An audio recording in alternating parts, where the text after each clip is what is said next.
വാശിയേറിയ ഒരു ബൈക്ക് മത്സരം, അതിസാഹസികമായ ജനങ്ങളുടെ കണ്ണഞ്ചിപ്പിക്കുന്ന അതിഗംഭീരമായ ബൈക്ക് റാലിക്ക് ഇതാ സുകുമാരൻ, മോഹൻലാൽ എല്ലാവരും പുറപ്പെട്ടു കഴിഞ്ഞിരിക്കുന്നു. കുതിച്ചു പായുകയാണ് അതിസാഹസികനായ നമ്മുടെ പ്രിയപ്പെട്ട രജനീകാന്ത്. അദ്ദേഹത്തിന്റെ പതിവ് സ്റ്റൈലിൽ തന്നെ ചാടി വീണ് സ്റ്റാർട്ട് ചെയ്തിരിക്കുകയാണ്. അദ്ദേഹം എന്ന സ്റ്റൈൽ മന്നൻ. ഇതാ നസീറും ജയനും അത് കണ്ട് കുതിച്ചു കഴിഞ്ഞിരിക്കുന്നു. വളരെ വാശിയേറിയ മത്സരത്തിലേക്ക് സൂപ്പർ താരങ്ങൾ എടുത്തു ചാടുകയാണ്. ഷാരൂഖ് ഖാൻ, ഐശ്വര്യ റായ്, ബോളിവുഡിലെ രോമാഞ്ചമായ ജോഡികളാണ്. ദേവദാസ് എന്ന സിനിമയിലൂടെ നമ്മളെ ത്രസിപ്പിച്ച ജോഡികൾ. ഷാരൂഖ് ഖാൻ, ഐശ്വര്യ റായ് ഇതാ കുതിച്ചു പായുന്നു. അദ്ദേഹം ഫ്ലൈയിങ് കിസ് പാലി വിതറുകയാണ്. ഈ വളരെ മുമ്പിലാണെന്ന് തോന്നുന്നു. വളരെ വാശിയേറിയ മത്സരമാണ്. ഇതാ ജഗദീഷ് പങ്കെടുക്കാൻ വൈകിപ്പോയി. ജഗദീഷ് മാത്രമല്ല, മുകേഷ്, സിദ്ദിഖ്, അശോകൻ തുടങ്ങി പലരും വൈകിയിരിക്കുകയാണ്.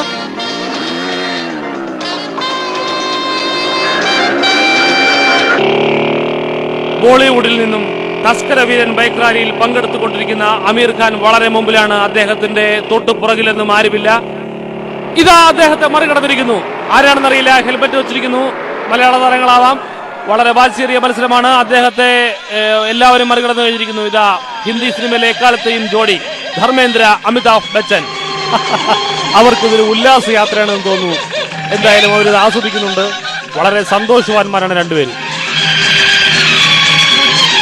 അവരുടെ പുറകെ ഇതാ അമിതാഭ് ബച്ചന്റെ മകനുണ്ട്, അഭിഷേക് ബച്ചൻ. ഇതാ അർണോൾഡ് ഷ്വാസ്നഗർ, ഹോളിവുഡ് സൂപ്പർ സ്റ്റാർ. അദ്ദേഹം രംഗത്തെത്തി കഴിഞ്ഞിരിക്കുന്നു. സുരേഷ് ഗോപി തൊട്ടുപുറകെ തന്നെ ഉണ്ട്. ഇതാ കുഞ്ചാക്കോ ബോബനും ശാലിനിയും അവർ ആടിപ്പാടുകയാണ്. ഐസ്ക്രീം കഴിക്കുകയാണ് രണ്ടുപേരും. ഐസ്ക്രീം കഴിക്കുന്നത് കൊള്ളാം, പക്ഷെ വിവാദങ്ങൾ ഉണ്ടാക്കരുത്. വളരെ ഗംഭീരമായി നടത്തുന്ന ഒരു ബൈക്ക് റാലിയാണിത്.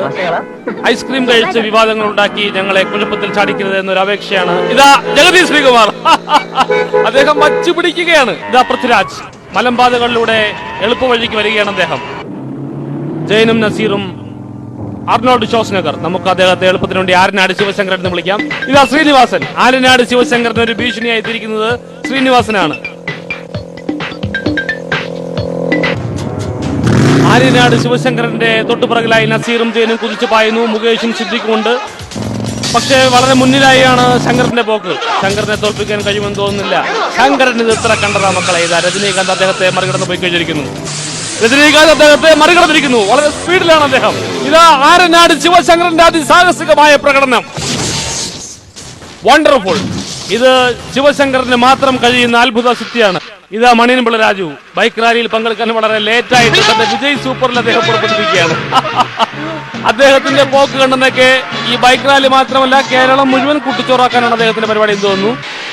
ഇതാ ബോളിവുഡിൽ നിന്നും അതിശക്തനായ അജയ് ദേവഗൺ തന്റെ പുത്തൻ നമ്പറുകളുമായി രണ്ട് ബൈക്കുകൾക്ക് കുറുകിൽ കയറി നിൽക്കുകയാണ് അദ്ദേഹം. ബൈക്ക് ഓടിക്കാനല്ല, അതിന് മുകളിൽ കയറി നിൽക്കാനാണ് അദ്ദേഹം ശ്രമിക്കുന്നത്.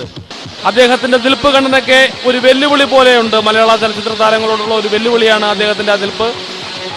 പക്ഷേ ഇതാ നമ്മുടെ പ്രിയപ്പെട്ട ലാലേട്ടൻ ബൈക്കുകൾക്ക് മുകളിൽ കയറി നിൽക്കുക മാത്രമല്ല, അനായാസമായി ആടിപ്പാടുകയാണ് അദ്ദേഹം. അതെ, ബൈക്കുകൾക്ക് മുകളിൽ കയറി മസിൽ പിടിച്ചു നിൽക്കാൻ നമ്മുടെ പ്രിയപ്പെട്ട ലാലേട്ടൻ ഒരിക്കലും തയ്യാറാവില്ല. അദ്ദേഹം എന്നും ഫ്ലെക്സിബിലിറ്റിയുടെ ആളാണ്. ഇത് അജയ് ദേവഗന്റെ പുതിയ ഒരു നമ്പറാണ്. വളരെ അപകടകരമായ നമ്പറാണ്. മിക്കവാറും ഇത് അദ്ദേഹത്തിന്റെ അവസാനത്തെ നമ്പറായിരിക്കും. അതെ, അവസാനത്തെ നമ്പറായിരുന്നു അദ്ദേഹത്തിന്റെ. ഇതാ ഋത്വിക് റോഷൻ കുതിച്ചു പായുകയാണ്. അദ്ദേഹം ആരെയോ പേടിക്കുന്നുണ്ട്. ഇതാ ആര്യനാട് ശിവശങ്കരൻ വെടിവെക്കുകയാണ്. ഇത് നമ്മുടെ മത്സര നിയമങ്ങൾക്ക് വിരുദ്ധമാണ്. ആര്യനാട് ശിവശങ്കരൻ ശ്രദ്ധിക്കണം. ഇവിടെ ബൈക്ക് റൈസിംഗ് ആണ്, ഇത് ബൈക്ക് റാലിയാണ്. ഇത് വെടിവയ്പ് മത്സരമല്ല, ഇതൊരു കൊലപാതക മത്സരമല്ല. തസ്കര വീരൻ ബൈക്ക് റാലിക്ക് അപഖ്യാതി ഉണ്ടാക്കരുത്. ഇത് അഭിഷേക് ബച്ചനും ഋത്വിക് റോഷനും വെടിവെക്കുകയാണ്. ഹിന്ദിയിലെ സൂപ്പർ സ്റ്റാറിനെ ഇവിടെ ഒതുക്കാനുള്ള ശ്രമമാണെന്ന് തോന്നുന്നു. അതിദയനീയമായ കാഴ്ചയാണ്. അദ്ദേഹം പാലം പൊട്ടിച്ചേറി കല്ലായിപ്പുഴയിലേക്ക് വീണിരിക്കുകയാണ്. വളരെ അപകടകരമായ ബൈക്ക് റാലിയാണിത്, ഞങ്ങൾ ആദ്യമേ പറഞ്ഞിരിക്കുന്നു. ഇത് ജനപ്രിയ നായകൻ ദിലീപ് റീത്തുമായി അപകടം മുൻകൂട്ടി കണ്ടാവാം അദ്ദേഹം ഇങ്ങനെ വന്നത്. ഇത് അഭിഷേക് ബച്ചൻ ഋത്വിക് റോഷനെ അതിദാരുണമായി പുഴയിലേക്ക് തള്ളിയിട്ട് അഭിഷേക് ബച്ചനെ കേരളത്തിലെ ജനങ്ങൾ കയ്യേറ്റം ചെയ്യുന്ന കാഴ്ചയാണ് ഞങ്ങൾ കാണുന്നത്. ഇതാ അഭിഷേക് ബച്ചന് ബൂസ്റ്റ് കൊടുക്കുകയാണ് ജനം. ഒരു രക്ഷയുമില്ല, ജനങ്ങൾ പൊതിഞ്ഞിരിക്കുകയാണ് അഭിഷേക് ബച്ചനെ. ഇതാ കമലഹാസൻ തന്റെ വിദഗ്ധമായ ബൈക്ക് അഭ്യാസങ്ങളുമായി മുന്നേറുന്നു. റോഡ് മാർഗം ഉപേക്ഷിച്ച് അദ്ദേഹം കുന്നിൻ ചെരുവുകൾ തിരഞ്ഞെടുത്തിരിക്കുകയാണ്. ബൈക്ക് റാലിയിൽ ജയിക്കണമെന്ന് ഒരു വാശിയും ഇല്ലാത്ത പോലെയാണ് അദ്ദേഹത്തിന്റെ പ്രവർത്തികൾ. നോക്കൂ എന്തൊക്കെയാണ് അദ്ദേഹം കാണിക്കുന്നത്. ബൈക്ക് റാലി എന്ന് പറയുന്നത് ഇത്തരം കായികാഭ്യാസങ്ങൾ മാത്രമല്ല, എത്രയും പെട്ടെന്ന് ജുറാസിക് വേൾഡിന്റെ ഓഫീസിൽ എത്തണമെന്നതാണ് കരാർ. അദ്ദേഹം ഒരു ഉല്ലാസപ്രദമായ യാത്ര പോലെ ആവശ്യമില്ലാത്ത കസർത്തുകൾ കാണിച്ച് മുന്നേറുകയാണ്. അദ്ദേഹം ആ കുന്നിൻ ചെരുവിൽ തന്നെ കിടന്ന് വട്ടം കറങ്ങുകയാണ്. സോറി, അദ്ദേഹം എത്തേണ്ടിടത്ത് എത്തിക്കഴിഞ്ഞിരിക്കുന്നു. ഇനി അദ്ദേഹത്തിന് 2 ആഴ്ചക്കാലം വിശ്രമമാണ്. ഇതാ നമ്മുടെ പ്രിയപ്പെട്ട മുകേഷ്, ജഗദീഷ്, സിദ്ദിഖ് ടീം. അവരും കമലഹാസന്റെ അതേ പാത പിന്തുടരുകയാണെന്ന് തോന്നുന്നു. ചില അഭ്യാസങ്ങൾ കാണിക്കാൻ ശ്രമിക്കുകയാണ് അവർ. ഇത് മത്സരത്തിന് ഗുണകരമായി ബാധിക്കില്ല. ഇതാ അത് സംഭവിച്ചു കഴിഞ്ഞിരിക്കുന്നു. കമലഹാസന്റെ കൂടെ അതേ ഹോസ്പിറ്റലിൽ തന്നെ നമ്മുടെ പ്രിയപ്പെട്ട താരങ്ങൾ അഡ്മിറ്റ് ആയി കഴിഞ്ഞിരിക്കുന്നു.